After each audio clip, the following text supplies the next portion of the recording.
Yo, dudes, the Empire's pretty chill. Maybe you could, join it or something. Another day in my life of watching movies, so let's see what's in my Superman collection, shall we? Oh, what's this? There's a third movie. Oh, wow. Well, I love the first two movies, guys, pretty much. You know, the first one was amazing. The second one, not so much, but still okay. And there's a third movie. Wow. Well, guys, I'm definitely going to give this a watch. I really can't wait. Luke, don't watch it. Future me? What are you doing here? Oh, no, you're here to warn me again? Yep, that's why I'm here to warn you about something. You're about to watch Superman 3. Okay, you're going to really hate it. Don't watch it. Well, I'm sorry, but I'm not going to listen to you this time. Oh no, I'm not going away this time. You have to not watch this movie, okay? It's so bad. You're going to waste time watching it. You're going to really hate it. Look, I've warned you before and you've never listened to me, so please listen to me now. You're going to really hate it. Alright, I tell you what then. To shut you up, I'm going to give you a DVD. Here you go. Thank you very much. You did the right thing, Luke. Okay, see you later. I gave him a wrong DVD, guys. But yeah, I've got Superman 3 here to watch. I tricked him. But yeah, anyway, guys, so it's time to watch a movie. So yeah, let's go on watching it, shall we?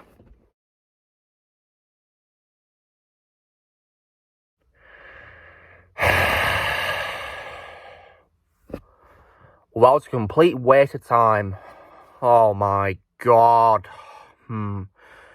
Hey everyone, Lucamus Prime here, and so, as you could probably have seen by the cold opening of this video, I just watched Superman 3, a rewatch of it.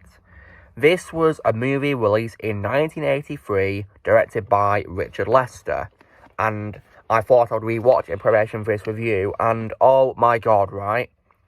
This movie was just an absolutely terrible movie. Really was, guys. Like, such a bad Superman movie. One of the worst ones ever. And, you know, rewatching it has made me hate it even more than I used to, because as a kid I used to love it, but now, when I'm older, I can't stand it. So, yeah, now.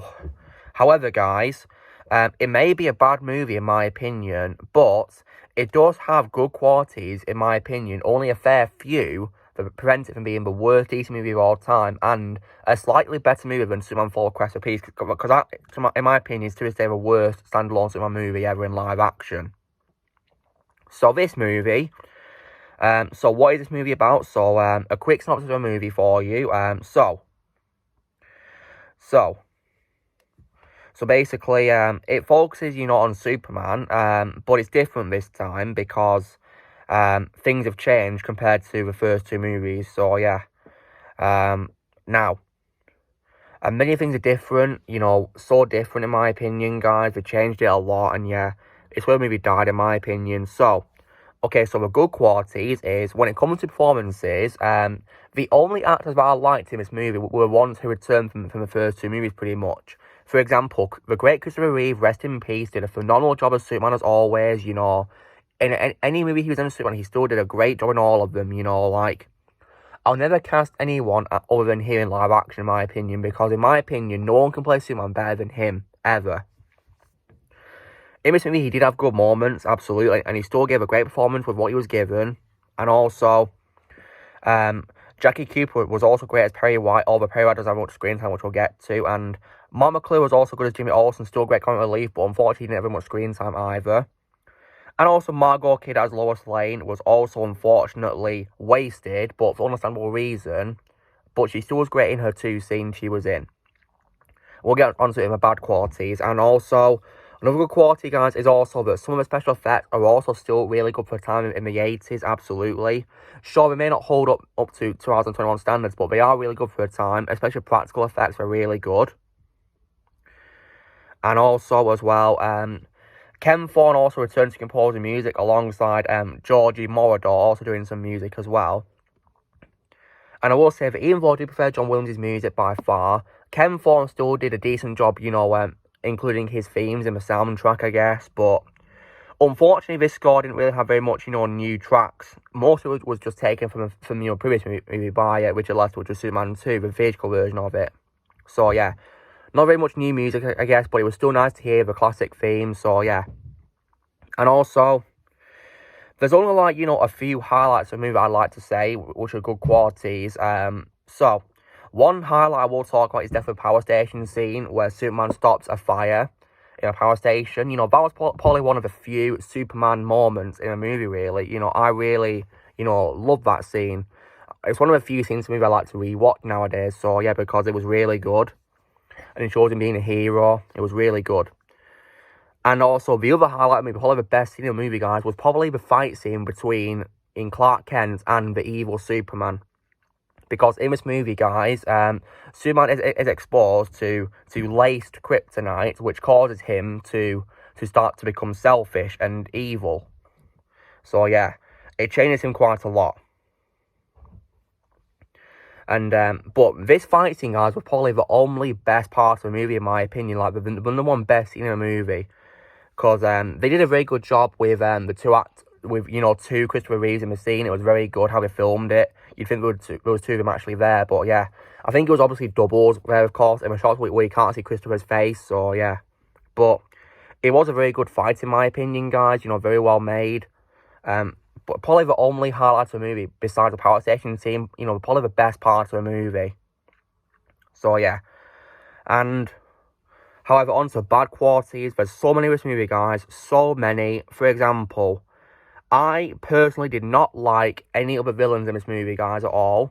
The main villain is Ross Webster, who is like a very rich businessman. And I really did not like him at all because compared to villains like Lex Luthor and General Zod from the first two movies, Ross Webster was so bland and boring and nowhere near as menacing or compelling as Zod or Lex Luthor at all. Like, I really did not like his character at all, really. Like, he was just such a weak villain, in my opinion, guys. And the idea of him being a businessman who's evil is like a knockoff of Lex Luthor in a way, to be honest. Although I know that Gene Hackman, of course, declined to return in this movie as Lex Luthor because he hated how Richard Donner got fired from production of Superman 2. So, yeah, he didn't want to return in this movie, which is understandable. But they could have at least hired a much better, they should have at least, cast, a much better, villain, to be honest, in this story, instead of Ross Webster. And so, yeah, Robert Vaughn I like in other things, but definitely not in this role, of course, rest in peace to him. I also, as well, could not stand Vera Webster, his sister, because she was incredibly annoying, guys. I did not like her character at all. Like, she was absolute pain to watch, really. She was so, like, hard to watch, really. Like, very annoying. I did not like her at all. Like, she was nowhere near as great of, like, a female antagonist as Ursa from the first two movies. Like, Ursa was a way better female villain than Vera Webster, in my opinion. And it's funny that I mentioned Ursa because Annie Ross, of course, redubbed some of Sarah Douglas's lines in Superman 2's theatrical version before we're going on to play Vera in this movie, so yeah. But yeah, Vera was just incredibly annoying, guys. And plus, guys, you guys will be aware, of course, of the final fight, which is against a giant supercomputer. It turns Vera into like a big robotic drone, and yeah. That was, pretty scary when I was a kid, but yeah. She didn't come involved because she was such an annoying character. And also, I absolutely could not stand Lorelei Ambrosia. Like, she was so incredibly annoying as hell. I could not stand her, guys. She was so cringy. Like, I did not like her at all, guys. Very annoying. Such a very weak character. I could not stand her at all. And also, let's talk about the other main character in the movie besides Superman, which is Gus, played by Richard Pryor, rest in peace. Like, he was so incredibly annoying, guys. Like, I could not take his character at all. And, like, I would agree 100% with Christopher Reeve that this movie is basically just a Richard Pryor comedy with Superman as a sporting character. Because it's hardly even a Superman movie because of the comedy that's in this. Like, because it's basically just a comedy movie. Like, with a very campy tone. And it's not Superman at all. Which is ridiculous. Like, I like Richard Pryor, guys, in other things, like his comedies he's in with Gene Wilder, but definitely not in this movie. Absolutely not. No way. Like, don't get me started on any of his scenes, because he was such a pain to watch. Like, there's so many stupid scenes I could say. For example, the scene where he's skiing and he falls off a building and he lands perfectly fine, even though he'd obviously have died in real life from a very high fall. And also the scene where he programs us, you know, like some sort of like weather satellite to cause a tornado. Like, what? Tornadoes are not caused by satellites. The satellites collect data. They don't cause weather disasters. Honestly, that was just, you know, that really threw me off, guys. And I could not take Gus at all. Such an annoying character. And yeah. Other bad qualities I will say, guys, is when it comes to the characters who return for movie, what I really hate is, apart from Superman himself, you know, characters like Jimmy Olsen, Perry White, and Lois have hardly any screen time in the movie, which is disappointing. I mean, thankfully, Jimmy does take part in a power station scene in a role because he tries to take some photographs, but he's a bit reckless because he has an accident and he hurts himself. But unfortunately, Perry White didn't have much screen time either. Sadly, he only appeared in only a few scenes, which I hated. And on to Lois now. There is an understandable reason why she's hardly in a movie, guys. She's only a cameo appearance in only 2 scenes. Because Margot Kidder hated working with Richard Lester after Richard Arnold got fired. So she decided to only come out for a very brief role in a cameo appearance where Lois is actually going on holiday to Bermuda for a news report. So, yeah. But, like, if I was in charge, guys, I'd have made sure Richard Donner got to finish off his 2 movies. I mean, he could have probably done, you know, this movie and its sequel, you know, because he did have it planned out. But, yeah.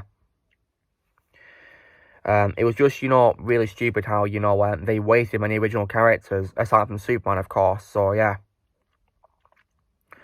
When it comes to new characters, however, guys, I didn't mind Lana and her son Ricky. I didn't mind those characters. I thought they were decent what we were given. So yeah, Anna Tortola was still really good as a lot, you know, with the screen time she had as her. But yeah, and I can tolerate the fact that, you know, she's played by a different actress from when I played her in the first movie because, you know, because 2 actors play Christopher Reeve, you know, Superman, you know, Christopher Reeve and Jeff East. So yeah, you know, teenage and adult years. So yeah.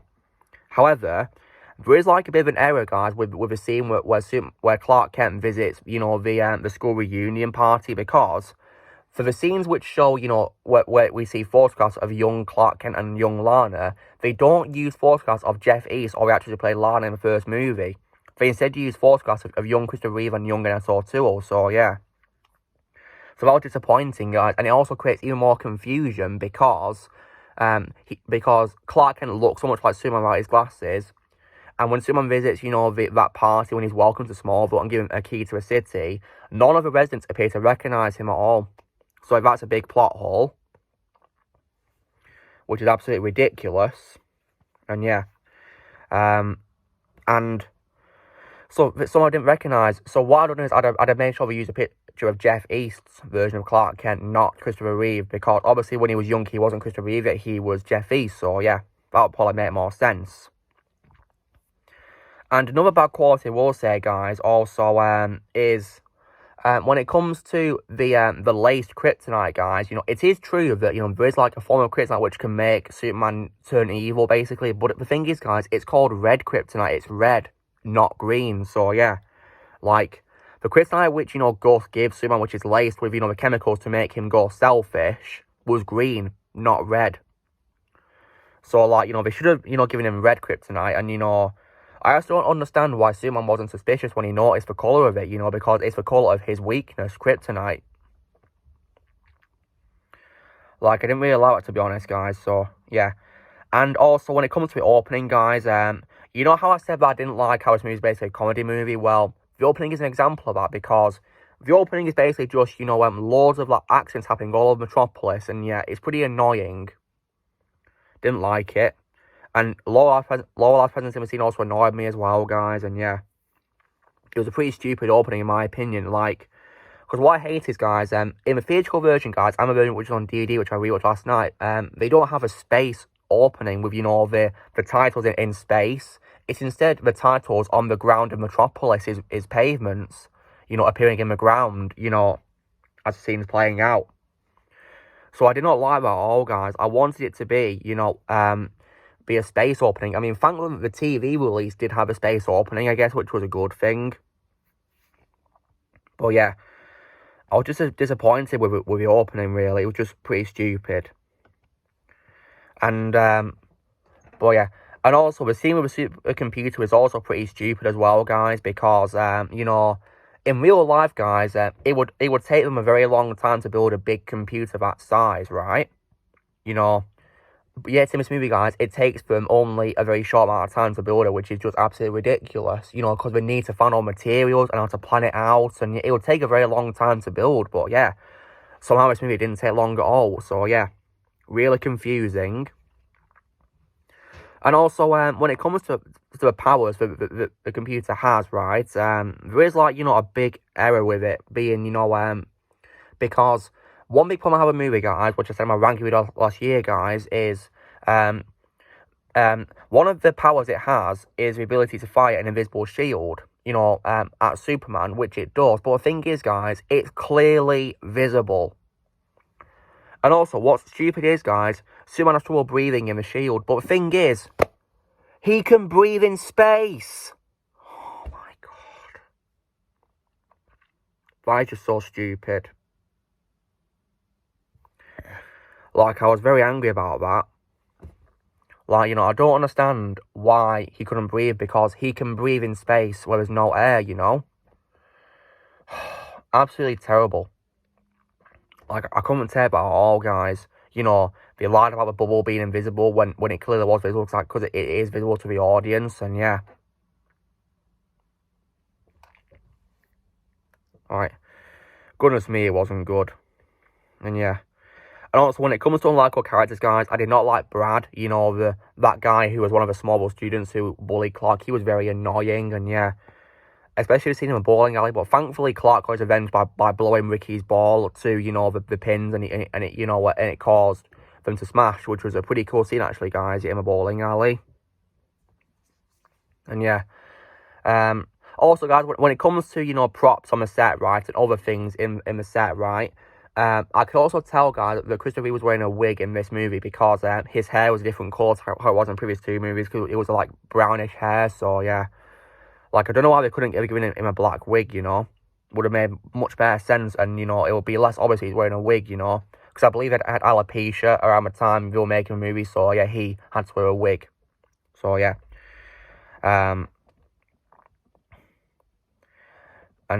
But yeah, this movie was just, you know, so incredibly stupid, guys, to be honest, in many areas. You know, like I said, all the highlights of the movie, in my opinion, guys, is probably the power station scene and the fight between Clark Kent and evil Superman. And that's it, to be honest. So, yeah. But, like, you know, this movie, in my opinion, was just, you know, a big disappointment compared to, you know, the first two movies, you know. I mean, I don't like the theatrical version of Superman 2 that much either, as much as the first movie, because Richard Donner got fired, but yeah. This movie is like proof of when a director can do a horrible job when they're making a movie by themselves with no footage by a previous director being in it. And this is why, because Richard Lester turned it into a comedy movie.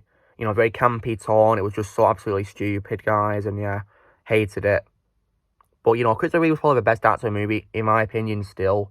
Because he played Superman so well, especially the evil persona, because he was pretty scary in the role, in my opinion. And yeah, it was also a pretty scary detail, you know, how he got more and more angrier as it progressed, and he got more and more evil as well. I suppose it was also a good detail how his clothes got darker as well as the movie progressed. So yeah, as a sign he was changing a lot, which he certainly did change, yeah. And he got drunk as well. But yeah, but he didn't actually get drunk properly, guys, completely, because due to having a very fast, you know, metabolism, I think, yeah, I don't think he can get drunk even if he wanted to. So yeah, and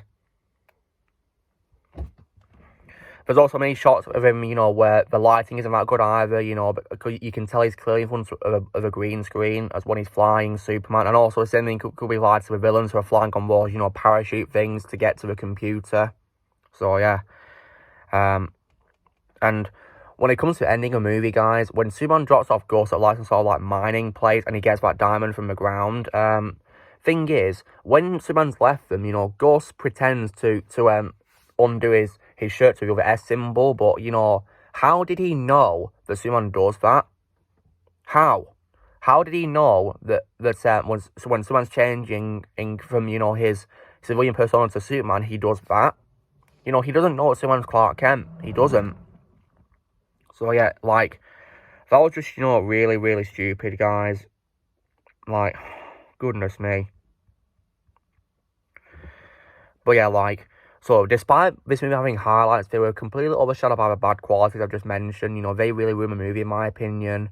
But, yeah, thankfully the highlights prevents it from being the worst of a movie of all time. And we'll get to the worst one, in my opinion, on my next trash talk. So, yeah.